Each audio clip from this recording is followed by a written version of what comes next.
他说性教育需要这么早来做吗？我孩子才1年级。那么我们会问家长说，你觉得这个性教育指的是什么呢？那他们会说不是就是生孩子那些事儿吗？你看我也没接受性教育啊，我的孩子也生出来了，我的孩子还挺好的。那么等到将来孩子长大了，他自然而然就知道这些事儿了哈，不用在课堂里去教。如果是小孩子啊，很小的孩子问我从哪里来，你就跟他说你是从妈妈肚子里生出来的。一定好过你跟他说你是垃圾桶捡来的啊，你是这个河里捞来的，你是充话费送的等等。我们中国父母有很多创造性的这种答案啊。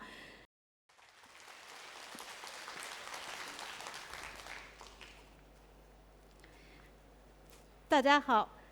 我是刘文丽，我的专业呢是做儿童性教育研究的。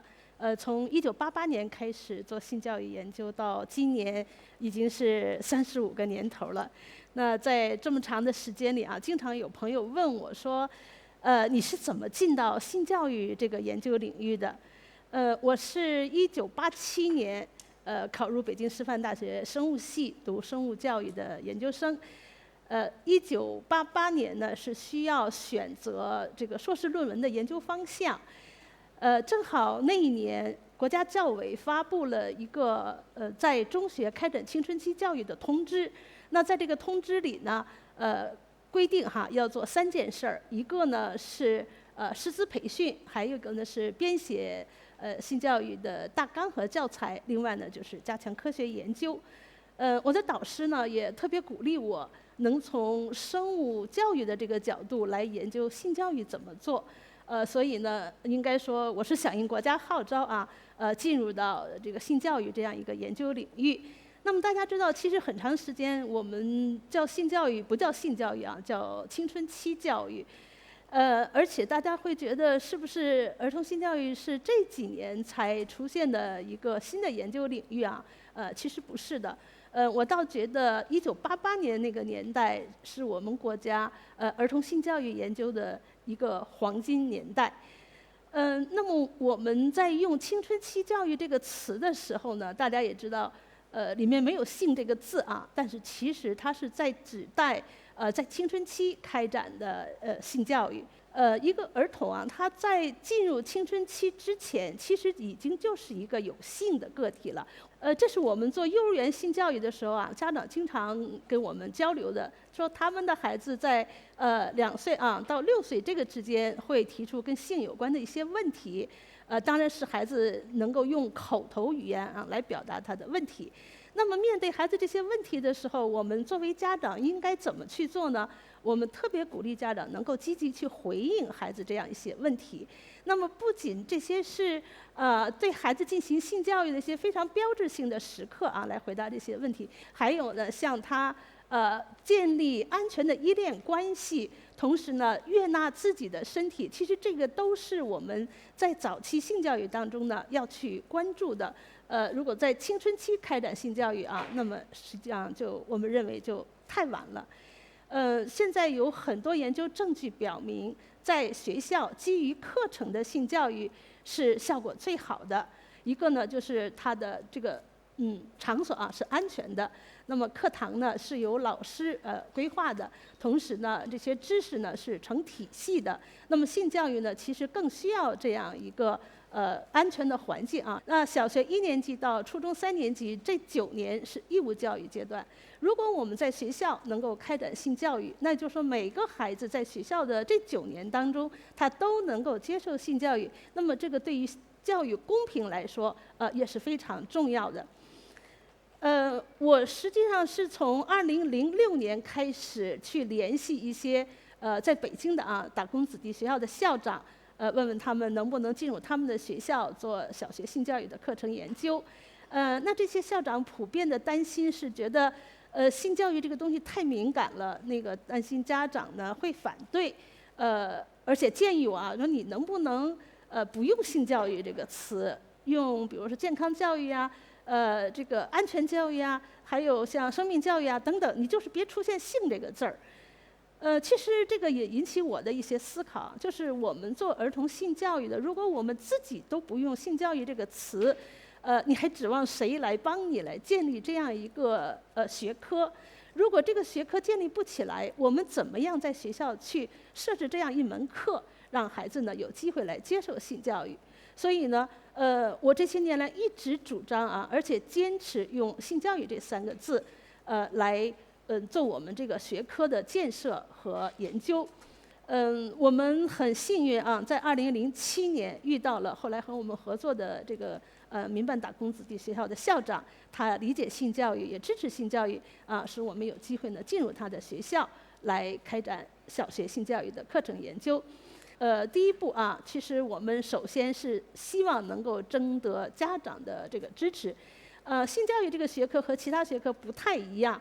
它有所谓的这个社会敏感性啊，或者是我们叫文化敏感性。那如果有家长不了解、不理解，甚至反对这件事情，那我们也很难在学校去持续的开展性教育。所以呢，我们做的非常重要的一件事儿，就是组织家长的这样一些活动啊，让家长有机会来了解我们的儿童性教育到底是做什么的啊？为什么我们要在小学开展性教育？那么的确会有家长有这样一些疑问啊，比如说，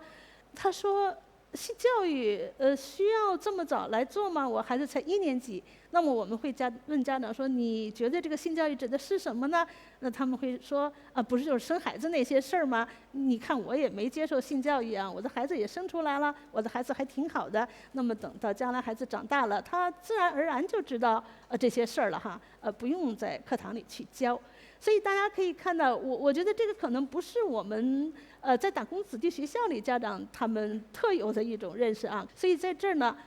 我们也向家长普及这样一个概念啊，就是全面性教育。那么全面性教育呢，它是一个基于课程的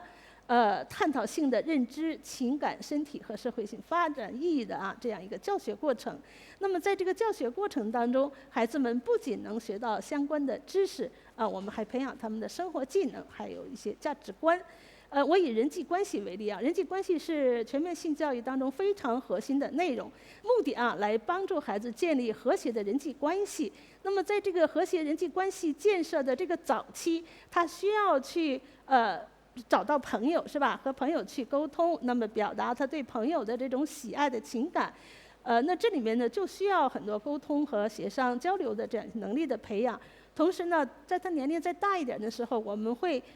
告诉孩子人之间的这种情感，比如说有友情，还有爱情。那么我们怎么去处理这样一些情感当你这个去表达你对别人的一种喜欢的情感的时候，你要怎么去做？往后的发展呢，比如说婚姻、家庭、养育子女等等，这个都是全面性教育我们会去涉及到的。里面呢也有像性别平等价值观的培养等等。那当我们把这样一个信息给到家长的时候呢，他们觉得原来你做的性教育是这样一个内容哈，那我觉得对我的孩子是有帮助的。同时呢，他们也会觉得性这样一些话题，我在家里可能也不知道该怎么去跟孩子谈。那如果你学校开了这门课，也帮助我解决了很多家庭性教育的问题。所以呢，家长的这个态度呢，变得非常的积极和支持。那我们在培训家长的时候呢，会利用一些周末的时间，还有比如说他去接孩子，那提前1个小时来，这样的话呢，我们利用这些时间组织一些活动。左边的这张照片呢，大家可以看到，是我们组织的其中的一个参与式的活动。大家分在小组里，每个组呢发一张大白纸请一位家长呢躺在这个大白纸上，有另外一个家长呢，你把他的身体轮廓画出来。然后呢，我们请这些家长在你画的这个人体轮廓当中来标注出来你所知道的所有人体的这个器官就是你能标注的你能画出来的。另外呢，写上它的这个科学名称。那么这个活动做完以后呢，我提了一个问题我说谁能告诉我你画的这个图是一个男性呢，还是一个女性？大家说这个是个男的那我说你怎么体现出他是个男的呢？你看他没长头发。那么我们接着就会问你觉得男性和女性一个最本质的区别是什么？那大家就觉得不好意思说出来那么其实最后还是说出生殖器官不一样。好，那么这个时候我就鼓励家长，我说你把它画出来。那这个时候你就可以观察到一个非常有趣的现象这个手里的那个大白笔大黑笔，就像那个击鼓传花一样啊，就是你画吧，你画还是你画吧，谁也不接下这个大黑笔来画这个。那么这个时候呢，我就鼓励家长，我说你们组里啊一定要出一个志愿者来画，其他家长呢你也不能闲着啊，你要在上面标注出来它的科学名称叫什么。那么另外一些家长呢，你要大声说出来这些名称。那么这样的话，等于是小组的每个成员他都有事儿干啊，而且他逃不掉这样一个过程。其实很多家长到最后啊，他克服了这样一种所谓的心理障碍啊，或者是他感觉这些词汇说不出口，很烫嘴的，相当于是跨越了一个障碍啊，能够张口说出这些词汇来。那么其实这个在家庭里面有家长对孩子进行性教育呢是非常重要的。如果这些科学词汇不能从嘴里说出来，或者是你感觉很困难、很不自在，也是不利于我们家庭性教育的这个开展的。那么右面这个图呢，是我们组织的校园的这个亲子活动，以性教育作为主题。那么家长的参与是非常积极的。我们在这10几年当中，应该说通过这样的培训，没有一位家长站出来反对说不能在学校开展性教育，这个让我们感到非常的欣喜。那我们在培训家长的时候呢，也发现一个问题啊，很多家长他更希望你告诉他解决这个家庭性教育的具体办法，比如他举出来说，我孩子问我从哪里来，那你告诉我我要怎么回答。但是其实我们做性教育的，我们更希望家长能够了解为什么要这样做，你背后的原因和道理是什么。比如说我可以跟家长说如果是小孩子很小的孩子问我从哪里来，你就跟他说你是从妈妈肚子里生出来的，一定好过你跟他说你是垃圾桶捡来的你是这个河里捞来的，你是充话费送的等等。我们中国父母有很多创造性的这种答案为什么你要这样去回答？第一，从妈妈肚子里生出来，这是一个科学事实，是吧？你没有欺骗孩子。第二，在这样一个科学事实呈现给孩子的时候，你带着温暖的笑，你去拥抱孩子，你告诉他他的这个生命和你的生命之间的这种连接，你的这种情感在这个当中呢是可以进一步加深的。那么换一句话说，我们跟家长说，这个是你和你的孩子密切情感的非常宝贵的时机，千万不要错过。那么家长知道原来是这样一个道理那么他就会去反思说，我在家庭生活中的很多其他场合，我也应该想尽办法和孩子去密切我们之间的这种感情。学校的另外一支非常关键的力量就是我们的教师。我一直主张，就是做学校性教育的时候，我们要培养学校的老师。我们不是让我们课题组的成员去我们也没有说以培训志愿者的这样一种方式作为主要方式来开展性教育。我觉得教师呢，他有教师资格证，这是国家认可的他的一个资质，他可以在学校来教学。而且呢，教师在师范院校培训的过程当中呢，他们懂得儿童发展的一些规律他们懂得教学的规律，他们能够有效地去组织教学。那这些能力都是作为我们性教育当中非常重要的一些能力但是呢，不一定是志愿者他能够具备的。所以在这样一个思想的指导下我们花了非常多的力气来培训老师。那么在这个当中呢，我们也发现有的老师确实是对性教育持有他自己比较独特的这种看法吧。而且呢，也有一些老师呢提出他们的担心，比如说跟我讲说，刘老师，我还没结婚呢我连对象都还没谈过呢，你看我怎么能在课上讲这些呢？通过培训呢，他可以改变这样一种看法。但是有的老师他的确就是觉得性教育这个事情不能在学校里教，不能对这样的低龄段的孩子来进行性教育。那么这样的老师呢，我们发现以后，我们会跟校长去沟通这件事。我们觉得在目前这样一个阶段这位老师的想法和看法我们尊重，但是呢，他不适合来担任性教育课的这个教学。那么我们会尊重老师的这样的个人的感受。那我们在性教育培训当中呢，会发现，那么羞于谈性这件事儿，大家可以看到，他们不仅在家长当中存在其实在老师当中呢也存在。我举一个例子，就是说出阴茎和阴蒂这样的生殖器官的这个名称啊，对于一些老师来说呢，真的是非常困难。我们在几次培训当中，老师都很难从他嘴里说出这个词来。那我们用一些参与式的方式啊，老师做一些活动，那么通过这些活动呢，来改变老师就是难出口啊，我们叫烫嘴的这么一个现状。那有的老师也会质疑我们哈，说你为什么非得说阴茎这个词？我说小鸡鸡不行吗？我们说，如果你在家里对你的孩子说这个小鸡鸡可以，那么在课堂教学当中，我们就一定要用科学的词汇。这里面呢，其实也涉及到性教育的它的语言的这个标准化。所以这个道理懂了以后呢，老师们他们会克服困难啊，努力的去把这些科学词汇呢说出来。那么我们在活动当中呢，组织了这样一个活动啊。我本来想拿那个阴茎模型到现场来，但是又担心那个审核通过啊，平台审核通不过，再给我打上码，那就更不好了啊。所以我就没有带那阴茎模型。那么我们在实际培训老师的时候呢，我把这个阴茎模型啊放在一个大盒子里面。这个时候我就跟老师说：“好，请每一位老师到前面这个盒子里拿出这个阴茎模型。”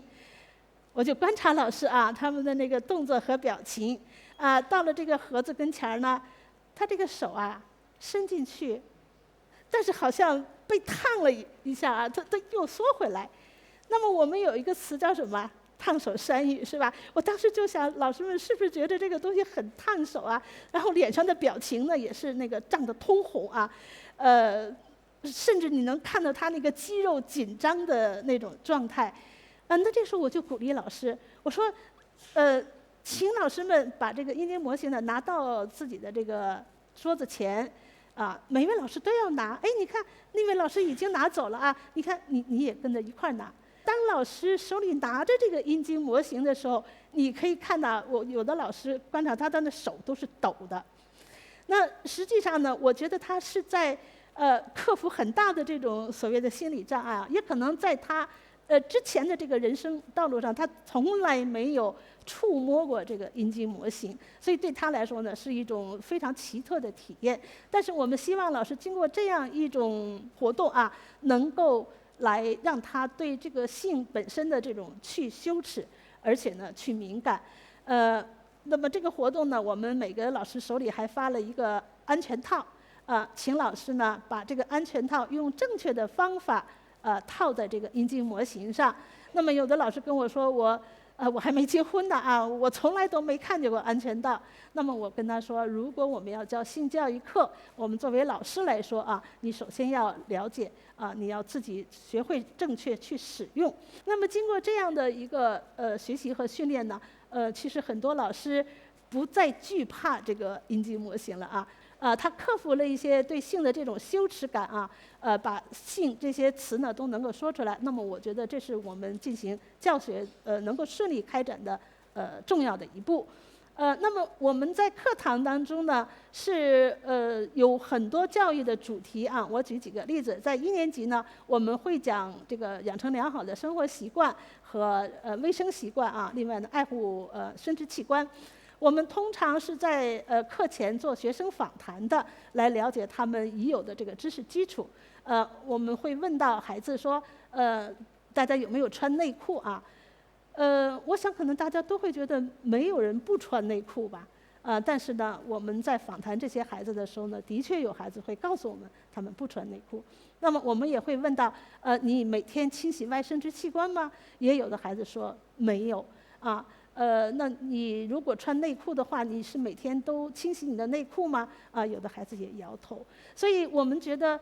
从小养成良好的这样一些卫生习惯啊，其实它有利于孩子的生殖器官的这个保护的。所以我们在课堂上呢，都会把这些知识传递给孩子。我们还非常鼓励孩子说，你要在家里啊清洗你的外生殖器官，你要用独立的盆，用你自己独立的毛巾。有一些人他们说，在家里啊和爸爸妈妈是混用的。那么孩子回家跟他说：“妈妈，你要给我买盆，你要给我买毛巾。”所以在这个性教育当中呢，我们不仅在课堂上教育孩子，其实孩子回家他也可以传递相关的一些科学知识啊，来影响他们的父母。这是我们2年级的一个课，就是关于身体的隐私部位。那么这里呢播放一段视频啊，这是2013年中央电视台新闻调查栏目做了一期节目，叫《性侵犯隐蔽的罪恶》。到我们的这个实验学校啊，去拍摄孩子们的课堂的场景。乳房，乳头，有鼻，有肚子，什么部分就是身体的隐私部位。哎，谁能给他穿上衣服来？谁来？实际在这个课堂当中，大家可以看到啊，孩子们是非常自然的、坦然的，在接受性教育，不像有些老师开始设想的或担心呢，他们觉得孩子会不会炸了锅呀，会不会起哄啊？其实这样一些场景呢，并没有出现。那么这个也给老师很大的信心啊，他们知道这样的课堂。他们是可以去掌控的，而且呢，很好的去引导孩子。这是我们读本当中呈现的一些场景啊，告诉孩子哪里是你的隐私部位啊，谁在什么情况下可以触摸你的隐私部位。比如说爸爸妈妈帮你洗澡的时候啊，医生帮你检查身体的时候，有成年人监护人在场。那么谁不可以触摸你的隐私部位？我们告诉孩子，无论是陌生人和熟人，都有可能提出这样的要求，但是呢，你要坚决拒绝。怎么去拒绝？我们也在课堂呢，让孩子呢，进行相应的这种训练。比如说，用你的口头语啊说不，然后用你的肢体语言说不啊，非常坚定的语气。那么这样训练以后呢，孩子一旦他遇到这样一些情况，他能把在课堂当中学习到的这些知识和技能啊，来运用到这个实际情况当中。那么，在5年级的时候，我们把儿童性侵害这样一个主题呢拿出来，让孩子去学习，包括怎么去应对儿童性侵害。在这些图当中呢，是一些场景啊，告诉孩子遇到这些场景你要警惕了啊。那么最右下角的那个呢，实际上是一个。就是我们告诉孩子，有这么一些人，他会在孩子面前裸露他的外生殖器官，以此达到自己的目的。那么，如果你遇到这种情况，你要怎么做？比如说，你不要尖叫，你快速地从他身边走过去，然后呢，向你可信赖的成年人去寻求帮助。那么，我们觉得经过这样的教育，一定好过这个孩子从来不知道会有这样的事情发生。那么，当他看到这种情况的时候，他受到惊吓。所以我们觉得性教育呢，其实在预防性侵害这个事情上我们的确有些知识要在前，教育呢要做在先。我个人觉得性侵害这件事情特别是对儿童的性侵害，已经引起了我们社会的广泛关注。但是呢，性教育它不等于防性侵的教育，也不可能用1个课时或者是2个课时来完成防性侵的这样一个教育。它实际上是一个循序渐进的过程。大家可以看到，我们从小学1年级开始，在不断的这个学习当中孩子们来了解性是怎么回事儿，自己的身体发育是什么，我有什么样的权利，这个身体是我的，我说话算数不行的时候我就可以有权利拒绝。那么到5年级，我们再来讲预防性侵害这个事情呢，孩子他就能够具备相关的一些基础知识和能力来应对这些事情。那么我们在讲到儿童暴力这件事情的时候可能大家对于身体暴力、对于性的暴力，相对来说已经比较熟悉了。但是呢，有另外一种暴力，会容易受到忽视，就是情感暴力。比如说用一些语言来挖苦、讽刺、威胁、恐吓孩子，那么让他们在情感上受到伤害。那谁会对儿童施予这种情感暴力呢？比如说他们的父母，比如说我们老师比如说他们的同伴都有可能这样去做。那我们在课堂呢会告诉孩子，你的爸爸妈妈都不可以说出伤你的这种情感的话。那么有一个女生就给我们提出来，她说，在家里我妈妈跟我说，你要不好好学习，我给你送回老家去。她说我整天担心我妈会给我送回老家。那么大家知道，这些流动的儿童跟着父母到城里来，他们其实非常焦虑的一件事儿，就是和父母的分离。那么孩子说出了这个事情以后呢，我们就跟他说，妈妈不应该这样对你讲，其实这就是对你的一种情感暴力。那么孩子回家以后呢，就跟他妈妈说，妈妈，你以后不能再这样说我了，你这是对我的情感暴力。妈妈都觉得挺震撼的哈，说你看我孩子还懂情感暴力，还来提醒我。那么这个时候呢，妈妈也给学校打电话，跟班主任说，哎呀，我觉得你们学校开的这课真好，也提醒我们父母啊，平时说话呢，一定要注意啊，不能伤着孩子。大家可以看到，无论是性的暴力也好，或者是身体的暴力啊，那么其实它背后都有一些非常重要的社会因素，就是一个性别平等的问题。那么如果一个社会啊，大家更多的有这种性别平等的意识，它可以在一定程度上减少这种基于性别的暴力。那我们什么时候来开展这个性别平等的教育呢？我们收到的数据，来看，小学生已经形成了性别刻板印象，其实更早。那我们从 Science 2017年发表的这个文章当中呢，可以看到，他发现女孩啊，在6岁的时候已经形成了跟智力有关的性别刻板印象。他认为男孩比女孩更聪明，只有男孩才能去玩那些特别聪明的人才能玩的游戏啊，他自己不倾向于去选择那些特别聪明的人才能玩的游戏。那么这些性别刻板印象呢，会阻碍无论是男生和女生他的发展，包括他的兴趣爱好、他的专业选择、他的职业选择。那我们不希望这样的一些性别刻板印象啊，让孩子呢他的发展受限。所以在性教育当中有一个非常重要的概念，就是性别平等。那么我们在小学怎么样来教育孩子性别是平等的呢？比如说家里男孩女孩都要做家务啊，男孩女孩都可以参与家庭事务的决策。在选择职业上和未来的专业上，只要是你喜欢的，你都可以努力去从事这样的一些专业。那在我们前面提到的全面性教育当中，有一个非常重要的核心概念，就是人际关系。那么其实在人际关系当中呢，除了我们帮助孩子去建立和谐的人际关系以外，在他们的生命历程当中呢，也会遇到很多像非常核心的生命当中的一些问题，比如说爱情婚姻、家庭、养育子女等等，这个都是我们在小学阶段要去教育孩子的。那我们在5年级有一个主题，就是爱情青春期的爱情。我们会告诉孩子，恋爱这件事情也是需要学习的。恋爱呢，这种爱情它非常美好非常珍贵，也非常纯真，值得你去珍视。但是它很容易变那么让孩子知道，他如果对一个人产生这样一种恋情，他可能不要去期待这样一个恋情地久天长或者是白头到老。那么我们跟爸爸妈妈也讲，就是青春期的恋情实际上是孩子们在找一种自我认同。那在这个过程当中呢，孩子去练习如何去表达情感如何去做决策，如何去同意或者如何去拒绝。那么这些能力呢，都是在他的早期成长过程当中我们需要培养的，而不是等到他该恋爱的时候这种能力他自然就增长出来。我们知道现在也有很多孩子生长在这个离异家庭。我们在小学3年级的时候有这样一个主题就结婚与离婚。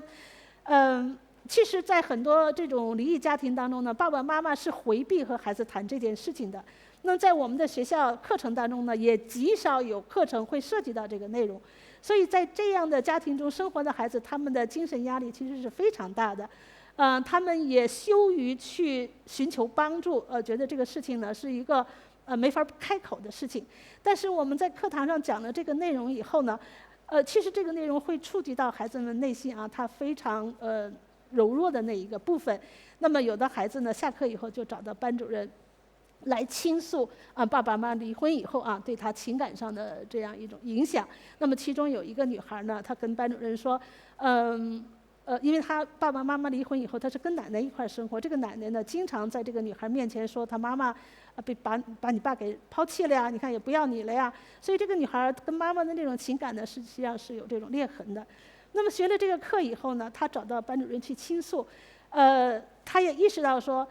尽管爸爸妈妈离婚了那他们依然是爱我的，我也爱爸爸妈妈。那在那个母亲节的时候，他给妈妈主动打电话在电话里呢，他跟妈妈讲说：“妈妈，我爱你。”妈妈在电话那一边听到女儿这样讲，真的就是泪流满面哈。她第一次听到女儿跟她说：“妈妈，我爱你。”所以在这个过程当中呢，我们希望孩子能够了解，离婚它是父母之间大人之间的事情，不是孩子的错。那么我们经过10几年的努力搭建了这么一个小学性教育的课程体系。那么在这个课程体系当中呢，大家可以看到，一年是12个课时，从1年级到6年级呢，一共是72个课时。那么这72个课时呢，每一个主题和单元之间它是有这种逻辑关系的和内在这个循序渐进的这样一个过程的。那么孩子从1年级一直到6年级的这个学习，他可以对性形成一个更加完整的认知。那我们想知道说6年的性教育到底对孩子会产生一些什么样的积极的影响？我们性教育当中呢，非常注重的就是孩子价值观的培养，公平公正自由民主，还有像这个多元包容不歧视这样一些价值观。我们在孩子在6年级要毕业的时候做了这么一个研究，是和北京师范大学认知神经科学与学习国家重点实验室刘超教授的这个团队我们做的一个研究。我们请这个6年即将毕业的这些接受性教育的孩子和另外一个有同志的这样一个学校呢，同样年龄段的要毕业的这些孩子，来做这样一个心理行为的实验。那么在这些实验当中呢，我们可以看到这2个组的孩子，其实能够看到他们在公平公正上面是有显著性差异的。那么这个研究呢是发表在Sex Education 上，是2020年发表的。那我们可以翻过头来再看我们搭建的这个性教育的这样一个框架。我画出红色的这些部分其实都是在着重培养孩子的这个价值观。那么大家可以看到，一个公平公正的这样一个价值观的培养，其实就是我们社会主义核心价值观的其中的一些重要的内容所以我一直在说，性教育是践行社会主义核心价值观的最佳课程。在我们的性教育的整个这10几年当中呢，我们也给孩子做了性教育的读本。从2010年到2017年正式出版。那么我们再往前算，2007年我们就开始做这件事，到2017年完成出版的，这中间是经历了10年的时间每一册读本呢都是经历了几轮的这样一个教学实践。可能在座的大家关注到过这件事情就是2017年2月份，网上呢有读者把我们的这个其中的一些图片晒出来。引起了非常广泛的一个讨论。那么在这个讨论当中呢，我觉得有它积极的一面，就是大家普遍知道了有儿童性教育这么一回事而且呢能够说儿童性教育很重要。但是呢，2019年的1月份，也是网上有关于这套读本的这个其他的意见，那么这里面呢有一些争议点，使得这套读本呢就被下架了。那么我们知道，其实性教育它是一个充满争议的这么一个领域，无论是过去、现在和未来都会有争议。那么有争议，我觉得并不可怕。我们需要用严谨的科学态度来做相关的研究，来提供证据，说性教育它为什么要在这个年龄段做，它对孩子的发展有什么样的好处，来进行这种理性的探讨。但是呢，不是各种攻击。我在这儿再举出这样一个例子我们在4年级呢是有一个叫做性传播感染这个主题，我们用2个课时来讲。课前的访谈，我问孩子，我说你知道性病吗？他们说知道呀。我说你们怎么知道的呀？他们说那个街头的那个电线杆子上都是，地下通道里也贴的都是。我说那你知道性病是怎么回事吗？他们说不知道。我说那个，但是我们知道它很有这个有特效药能根治我说那这个信息他说也是小广告里说的。所以大家可以看到孩子们其实首先他们是知道这些事情的，但是他们获取这些信息的途径那我左边这个图大家是我从网上下载的但是右边这个图呢是我们在课堂上4年级在这样一个安静、安全的环境下，由经过培训合格的老师来教授我们经过长期研究的这样一些性教育的内容，来设计教案，提出问题，引导孩子的思考。那么你觉得孩子获取性的信息是通过这种小广告的形式更安全、更健康呢，还是在课堂里？那现在呢，有一种现象就是觉得针对儿童的这样一些科普读物特别是跟性有关的这样一些科普读物呢，会被大家放在放大镜下去仔细的挑毛病比如说一些性的词汇不能讲一些生殖器官的这个解剖图不能放，如果要放也要去做这个模糊化的处理。那么其实这样的一种环境呢，让我们很难把一些非常科学的知识传递给孩子。我们非常欣喜地看到就是2020年在新的未成年人保护法修订的时候，性教育被放进去了。那么我们可以说，性教育在我们国家是它有法律地位的。那在这个法律当中呢，明确提出来，学校、幼儿园应该对未成年人开展适合其年龄的性教育。那么我们觉得，未来在中国的性教育研究领域由这样一个未成年人保护法给我们提出了更高的要求我相信会有更多的人进入到这样一个领域里去。那也有很多人问我你这么多年做学校性教育，你看遇到这么多困难、这么多问题，你都坚持下来了，是什么原因能够让你这么锲而不舍？其实我们做儿童性教育呢，有一个非常深刻的体会，就是它对儿童发展是有好处的，它对家庭的和谐、社会的建设呢，其实都是有积极作用的。那么在做性教育的过程当中呢，我们也得到了学生、家长和教师的大力的支持，这个呢是给了我们很大的信心，同时呢，也让我们看到，其实是我们肩上担负的一个责任我的论文评审呢，当时是请我们国家著名的儿少卫生专家叶公绍教授。那么叶教授呢，他和这个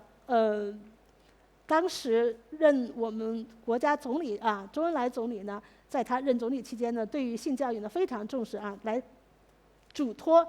像叶公绍教授和吴阶平教授呢，来在